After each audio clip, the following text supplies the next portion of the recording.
Yo, what's up sa lahat? Magandang umaga. Siyempre, salubungin natin ang ngiti ng umaga. Medyo napakamot pa ako dito tulog pa si Bebe Loves. So, dito kami natulog sa baba kasi tinatamad na aming umakit eh. Yung nga pala yung mga clothing ko. Di mo naman yung tsura ko, mukha akong tanaw. Papakamot pa ng mukha kasi walang hinamos. Uy, makapagkape. Uy, naknanto ko. Ang daming hugasin na pinggan. Hindi ko na hugasan agabi pero mamaya na siguro magumalo. Pagagising ni Bebe Loves, mag-iigib muna ako ng tubig. Yun nga. Malakas uminom kami ng tubig eh. Pero bago yan, akitin ko muna yung aking baby little kulingling. Yan. Doon kasi siya sa taas natutulog. Ito kwarto to ni Click. Inayos ko yan. Yes, yun. Tulog pa si baby love kulingling ko. Yan. Panay cellphone kasi. Kaya pag uwi ni mama, yari ka. Tingnan mo naman yung picture niya. Art yan na ginawa ng aking baby love Joel. Ito nga pala mga paninda namin. Yan. Yes. Bali, bubuksan ko na to para paglabas ko, nag-igib ako, bubuksan ko na may harapan. Tulog pa siya. So ako naman, kukumuha ng bariya para ihulog ko sa bilihan ng tubig. Bilihan ng tubig ba tawag dyan? Kumawa na yung motor ko. Habang nag-iigib, tuloy pa rin sa pagbablog. Ganyan ako kasi raulo. Ayan, buksan ko na siya. At huhulugan ng bariya yan. Pero hindi ko na pinakikita kasi nga ginagamitan ng dalawang kamay yan. Ayan linis niyan.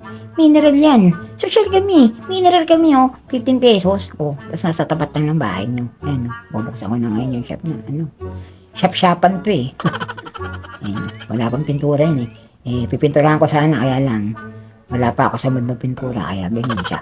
Yun, gising na ang aking baby love. Napakasarap ng buhay pagka may nakikita ang ganito kaganda.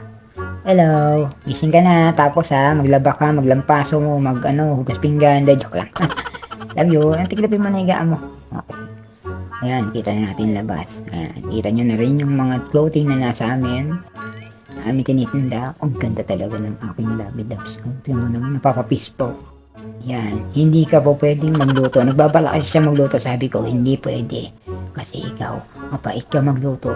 At wala ka pang panlasa, wala ka pang mag-amoy. Ang gawin mo, maghugas ka na lang muna.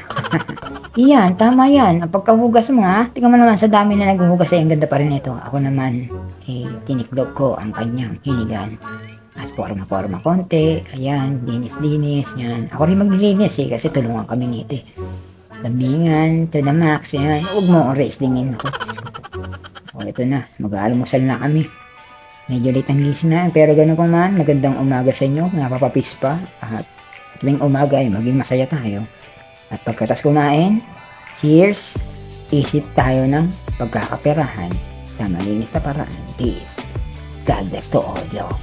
Come on, yeah, crisis, Jules, Naranasan mo na bang tulilig magmahal ang tapat? Hindi pong pakiramdam ay parang lumilipad